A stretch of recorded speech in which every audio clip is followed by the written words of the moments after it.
so. Huh. Get one of those doctor barbers in there. What, like back when Bring that back. barbers used to like do basic surgery as well as haircuts? Surgery.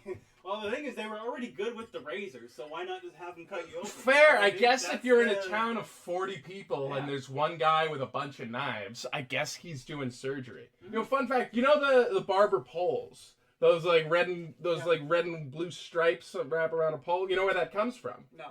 It was back in the days when barbers would do surgery. They would just have so many bloody rags. They would hang them out to dry, and then it would wrap around a pole. So a pole with just a red wraparound. The barber pole comes from bloody rags. Why did they reinvent it to be cute, though? Why didn't they just let that I don't know, but it works. I might die? Like, put one of those in my house just for aesthetics. no, because the modern ones, it's got like, so it's the cylindrical thing, and it's like usually like blue and red or whatever, and it spins in a circle, and it's just two different colors. Yeah. But like, the original one was literally just like A pole with a bloody rag yeah, around it. just like an aluminum pole with like bloody rags around it. So they thought that people would be so dumb that even if you wrote barbershop on the sign, they wouldn't know you were a barber unless you had the spinning.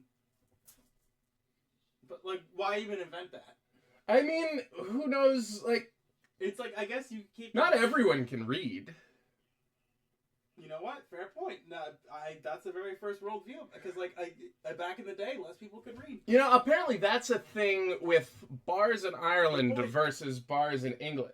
Where, like, Really? most bars in Ireland are called, like, oh, this is, you know, Sean's bar. This is, you know, Patrick's pub.